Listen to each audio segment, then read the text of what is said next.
Welcome back to the Halls of Hegra, day 1. So what I'm going to do is plan on just recording a video for each day that I play, hopefully. That's my goal. We'll see if it works out that way. I'm not going to promise, but that's my goal. So we're on day 1.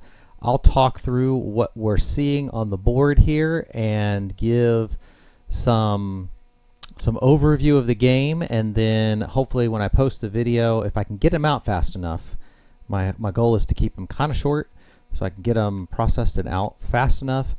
And then ideally what will happen is you can put feedback in the comments and you could say, hey, I think you should do this, or I think you should do that. And if timing works out, I'll do that. If it doesn't work out, we'll see, but we'll have that be the goal.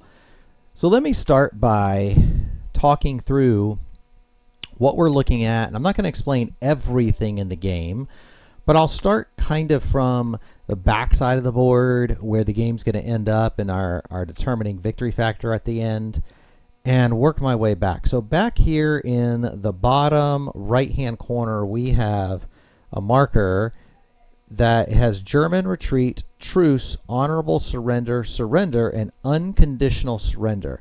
If this cube ends up on unconditional surrender, I lose the game. At this point, if it stayed here and we had an honorable surrender, if we were at this point at the end of the game and I had 5 workers left of any type, then I win the game. If I have less than 5, I lose. And then I can get it down to as low as German retreat. I have at least 3 workers left and we force a German retreat. Then I can win the game that way too. So there's a couple of different conditions there under which I can win. But that is that final sort of area. We have low morale cards, and you can add hope to this low morale deck. And we have high morale cards, and sometimes you can end up adding despair to the high morale deck. We have mission cards. Not going to use the mission cards. Mission cards are like you can add something additional to the game. I'm not going to use them for this game. We have the morale track, and at the end of one of the last phases in every turn, so I think the last phase is we check for surrender. That's where we check this bottom track. Morale is going to determine whether we add or take away morale cards and how much morale we actually have to resolve as far as cards go. So that is toward the end of a given day. We have the infirmary here, so we have 3 beds on which soldiers can heal, not just soldiers, but any workers can heal and get better and then come back to my tired section. In the waiting area, they're going to get worse if they're not actually in an infirmary bed. And so we can only have 1 person in each of these 3 beds. We can have as many people as we want in the waiting area, but then they die if they don't get to a bed. We can't get these folks healed fast enough. We have the maintenance. So this is sort of our main actions. We're going to have the whole game where we can promote workers, we can inspire to move the morale marker up over here. We can bolster, which is adding mistiles to the hit bag and increasing our defense. We can repair items that get damaged or that are damaged when they're in play. And we can move the snow marker this way so we can uncover items that add more actions to our board. We have the supply run, number 3, and this is where we're going to be trying to get up these supply trails to get to the supply depots. And we have to create supply runs to get to these 3 depots and populate things there. And then we can carry those supplies back to the base. And we're sneaking through German troops, so there'll be German patrols that come out here and can impede us, and there's ways we have to deal with that, I think rolling dice and such. And then there's some action spots that we don't have access to, but if we get something out there like a counter patrol, if we get that piece out there, if we are able to uncover it from the snow, then that will help us with supply runs. We have fire artillery, so that's a way we can suppress the German soldiers. It won't matter in this the first 3 days, but after we get to day 4, we're going to have German soldiers that are moving up toward us. They know we're in the base. They're coming toward us. And so we can fire weapons to make them dive down. We can kill some. We can shoot at the air base. We can do different things with the guns, but then they will jam up. They'll need to be repaired, so forth and so on. All right, and then we have, so I kind of explained a little bit of this about the supply runs. We're trying to go up here. We're trying to get supplies and bring them back. We have this here. We have a snow marker. So whenever we get the snow marker to move to here, we get to flip a snow tile, and it's going to give us something. And then this determines what our weather is like from day to day. We have our, well, these airplane tiles are just bad things that happen to us. And they start going into the hit bag, I want to say, at the siege.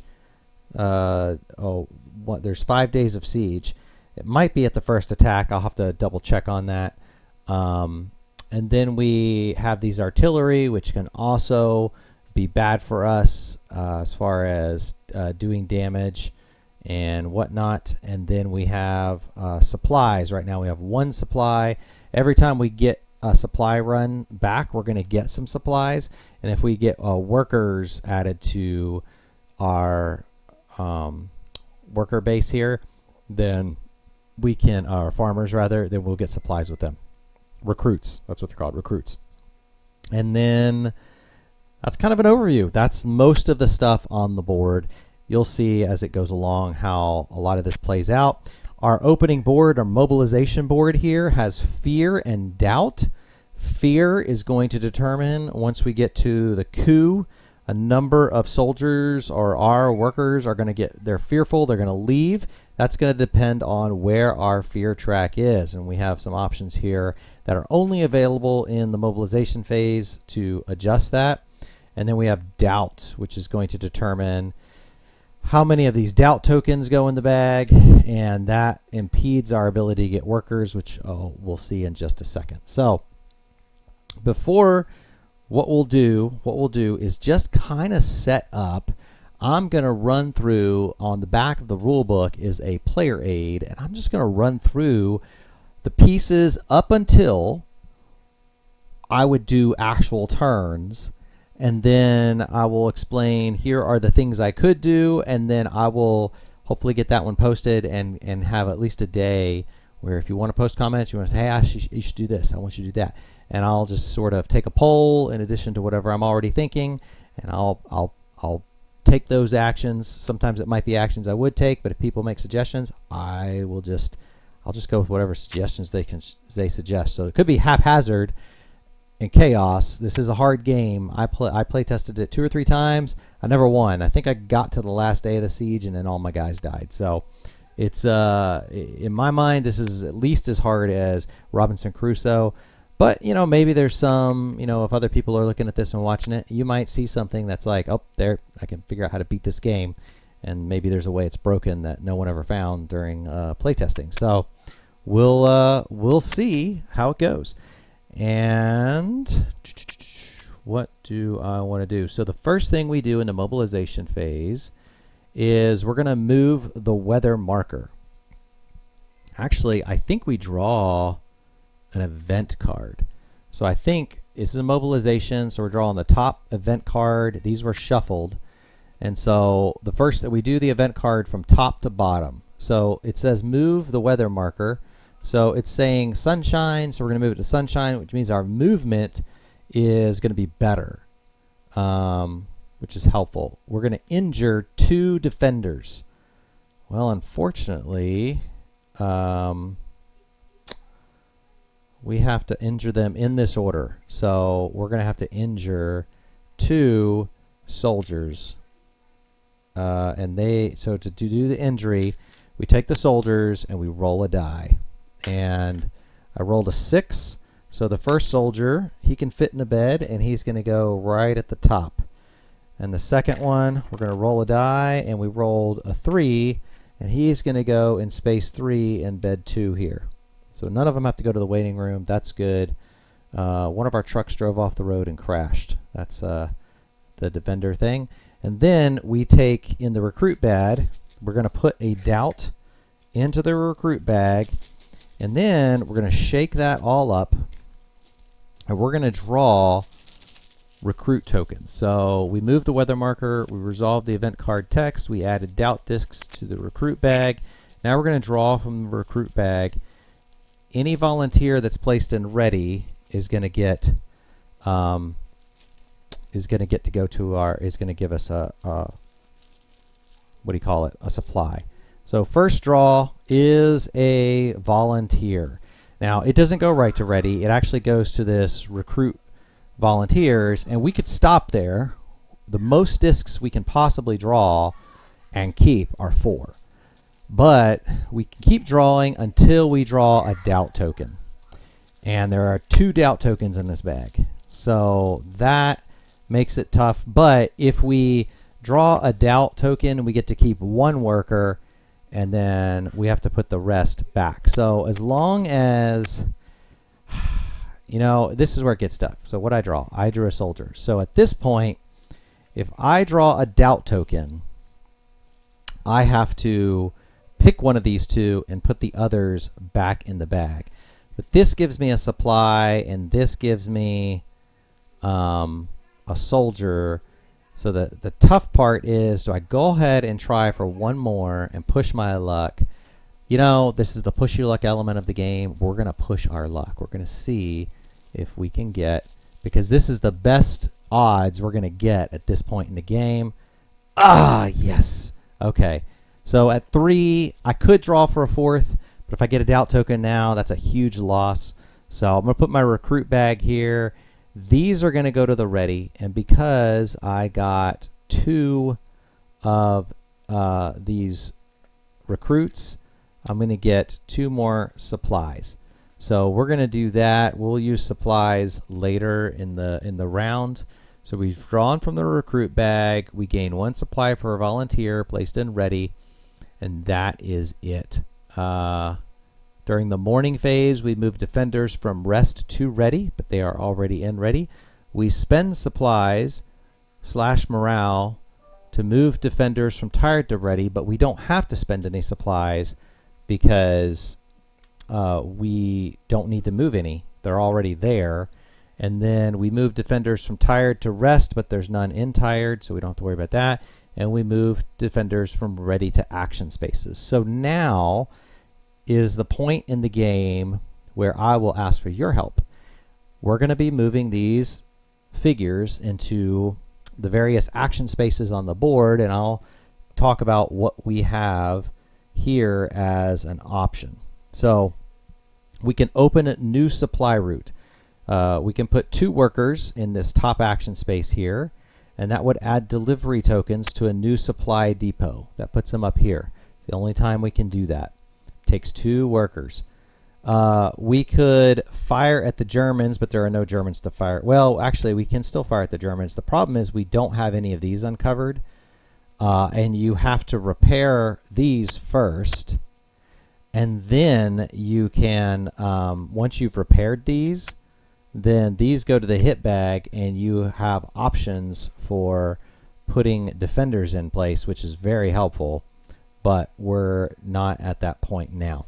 So we could put a worker here for defensive positions, and you're just not allowed to put a what do you call it, a medical worker there. We can negotiate. We can move 1 marker on either the fear or doubt track down.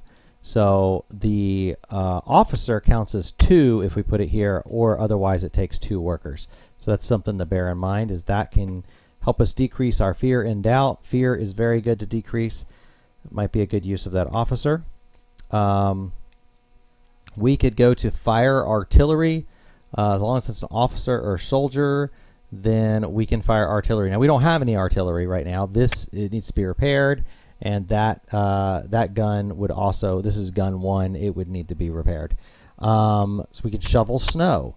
That takes now, if we had a hunter, which we don't right now, that counts as 2, but it takes at least 1, and we can put, I believe, as many workers here as we want on any given action to take those actions, but we can't use officers, so putting a worker here will shovel snow and move the snow marker this way, help us uncover stuff. We can repair, remove 1 damage token, or unjam 1 status tile.